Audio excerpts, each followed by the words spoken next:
नमस्कार. आज आहे ना मी इंदोरच्या अन्नपूर्णा मंदिरामध्ये दर्शनासाठी गेली होती. तर तिथं मी गेल्यानंतर सर्व हार, फुलं, नारळ, प्रसाद सर्व घेतलं आणि तुम्ही बघू शकता किती छान भव्य मंदिर आहे. श्री अन्नपूर्णा मंदिर इंदोर. आणि मंदिरात गेल्यानंतर घंटेच्या आवाजानंतर खूप छान प्रसन्न वाटत होतं आणि सकाळी सकाळी काहीच गर्दी नव्हती, म्हणून छान आमचं दर्शन झालं अन्नपूर्णा मातेचं. त्याच्यानंतर आहे ना तिथं श्री काशी विश्वनाथ मंदिर आहे, तिथं पण आमचं खूप छान दर्शन झालेलं आहे. तुम्ही बघू शकता किती छान आहे.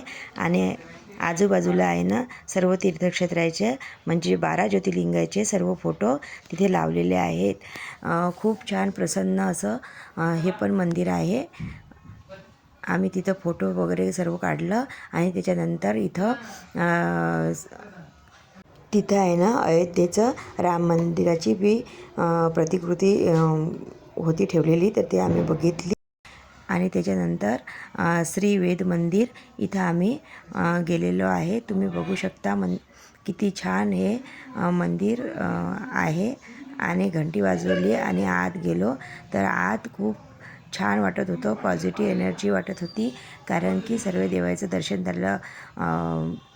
श्रीराम प्रभू, श्रीकृष्ण प्रभू आणि लक्ष्मीनारायण यांचं पण दर्शन झालं. आणि विशेष म्हणजे श्रीकृष्ण आणि सुदामा यांचं पण दर्शन झालेलं आहे. आणि त्याच्यानंतर अन्नपूर्णा मातेच्या मंदिराच्या मागे गोशाला आहे.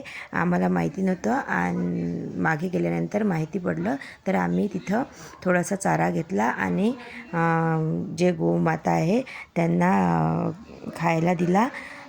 अशा प्रकारे आम्ही इथं अन्नपूर्णा मातेचं दर्शन घेतलं, गोमातेचं दर्शन घेतलं. इथं आहे ना खूप सकाळी सकाळी माणसं येतात दर्शनासाठी आणि गोमातेची सेवा करण्यासाठी. आणि सर्व कोणी कुटी, कोणी हिरवा चारा असं घेऊन त्यांना खाऊ घालतात. खूप छान वाटतं असं सर्व केल्यानंतर, कारण की शहरामध्ये एवढं नसते ना गाईचं. तर तिथं गेल्यानंतर खूप छान वाटलं आम्हाला. तर तुम्हाला आमचा व्हिडिओ आवडला असेल तर लाईक, कमेंट, शेअर आणि सबस्क्राईब करायला विसरू नका.